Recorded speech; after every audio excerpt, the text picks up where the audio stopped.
बिस्मिल्लाहिर्रहमानिर्रहीम। अस्सलाम वालेकुम मुनसर डिजिटल के नाजरीन, कैसे हैं आप लोग? उम्मीद करती हूँ सब लोग खैर खैरियत के साथ होंगे और अपना भरपूर ख्याल रख रहे होंगे। आज जो हम किस्सा आपके गोश गुजार करने वाले हैं वो है हज़रत शुएब अलैहिस्सलाम का किस्सा। हज़रत शुएब अलैहिस्सलाम, जिनको अल्लाह पाक ने मदीन की सरजमीन की तरफ वहाँ के लोगों की हिदायत और रहनुमाई के लिए मबूस फरमाया। तो तफसीलात में जाने से पहले जिसने अभी तक मेरे चैनल को सब्सक्राइब नहीं किया है, सब्सक्राइब कर लें और बेल आइकन को प्रेस करना भी ना भूलिएगा। अहले मदीन काफिर थे और डाकस यानी इनका रोज का मामूल था। वो एक बहुत बड़े दरख्त की इबादत किया करते थे जिसके आसपास घना जंगल हुआ करता था। नाप तोल में कमी उनकी तबीयत सानिया बन चुकी थी।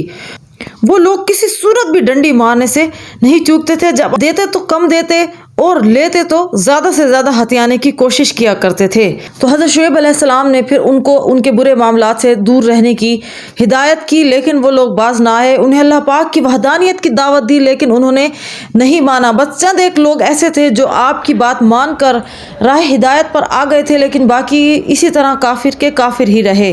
तो फिर अल्लाह पाक ने उन्हें एक अजाब से नवाजा जो एक ही मुनफरिद किस्म का अजाब था। तो आजकल के लोग जो कि डर नाप तोल में कमी करते हैं, उन्हें भी इस अजाब से डरना चाहिए। तो आइए सुनते हैं कि वो अजाब किस किस्म का अजाब था।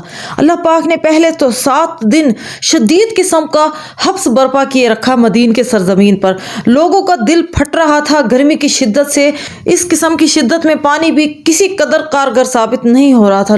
जब हब्स शिद्दत अख्तियार कर गया तो उन्हें शहर से दूर एक बदली नजर आई। उस बदली के नीचे जाकर सब के सब लोग इकट्ठे हो गए। जब कोई भी शख्स उस बदली से बाहर ना रहा तो अल्लाह पाक ने उस बदली से आग के शरारे बरसाना शुरू कर दिए और आग के शरारों के साथ साथ जमीन पर शदीद किस्म का जलजला बर्पा कर दिया। आसमान से एक जोरदार चीख बुलंद हुई जिसने उनके जिस्म से रूहों को छीन लिया। तो डरना चाहिए हमें भी अल्लाह पाक के उस अजाब से जो अनकरीब आने वाला है उन लोगों पर जो कि नाप तोल में कमी करते हैं, वजन में कमी करते हैं। अपना भरपूर ख्याल रखिएगा। अल्लाह हाफिज।